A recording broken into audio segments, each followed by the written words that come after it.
friends, my name is Noelle and I'm a first-year medical student at UC Davis School of Medicine. I'm also studying medical education and I wanted to create some YouTube videos to share some of the things that I'm learning in my medical education classes and maybe share some study tips that will help you. Today I wanted to talk about the term desirable difficulties and some study strategies that will help make you a more efficient learner. So let's get started. So when you're learning, you don't want to have things be super easy, but you also don't want things to be super challenging. In most things, there's like a nice sweet spot somewhere in the middle. So like if something's super easy and you're just like not having to put any effort into it, it can be really easy to lose focus or get distracted or get bored. I find that a lot of the times, like I'll just tune things out because they're like simple or if I've learned them before. But on the other hand, if things are like super challenging, I often struggle with feeling behind and feeling like I can't, watch a lecture and I'll have to like pause it and rewind it, having all of those issues. So you can actually intentionally find that sweet spot in the middle. Like you can design your learning so that you have the desirable amount of difficulties in it, and that will help you learn the best way. So I'm gonna share 3 study strategies that I use. If you're like me, if you're a medical student or just like a busy student in general, you probably don't have a lot of time and sometimes you feel like you don't have enough time to review all of the material. Maybe you feel like you're cramming the night before and nothing will stick in your head.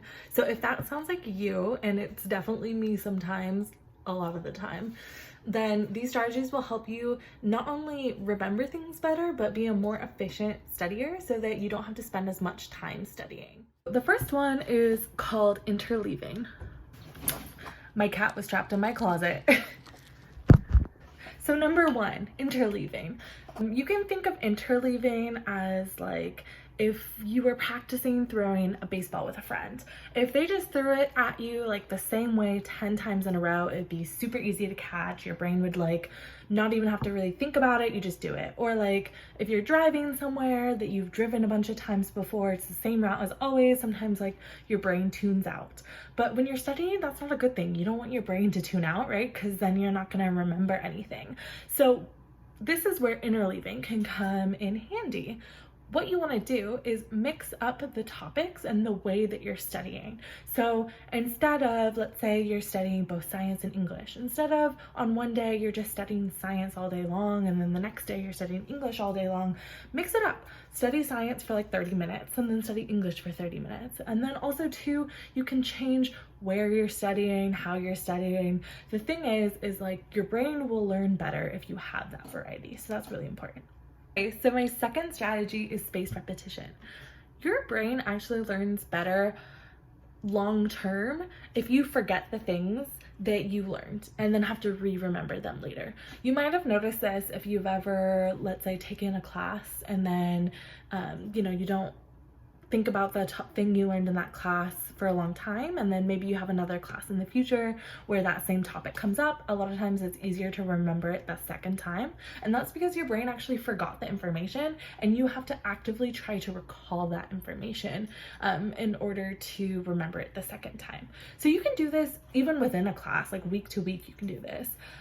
One way that I do this is I usually preview my lectures. So I spend like 10-15 minutes before the lecture just reviewing the slides or any like pre-readings, things like that, to kind of just get an idea of what the teacher is going to talk about, and so that my brain is already kind of primed. So this is a good thing to do like the night before a lecture, right before you're going to sleep. You don't need to spend a lot of time on it. Even like 5 to 10 minutes would be good. Review key definitions or just like get an idea of what the teacher is going to be talking about, so you're already prepared, and then you won't have those instances the next day when you watch the lecture or attend the lecture.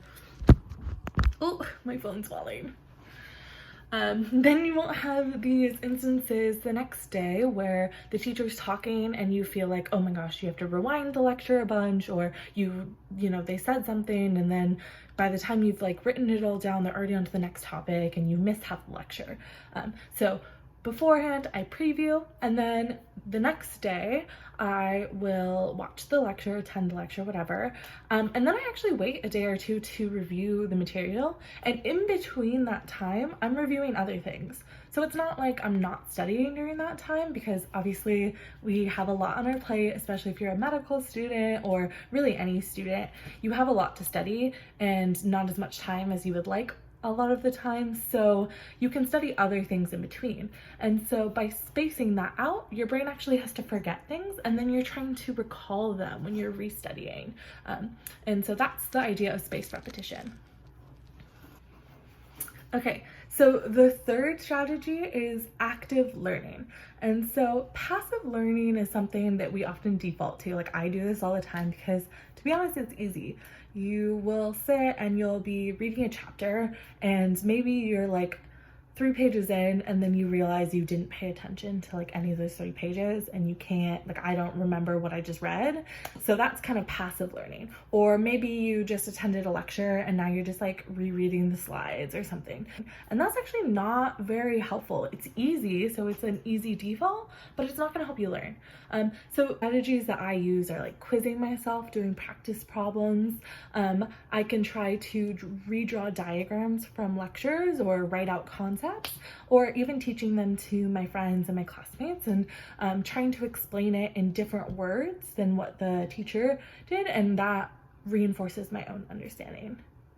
So I hope these 3 strategies help you. I know they help me a lot. I don't always use them, but I'm trying my best to incorporate them into my learning, and I've really found a difference. So hopefully it can help you with your studying. Good luck, and if you liked this video and you want to see more of these videos, maybe just let me know.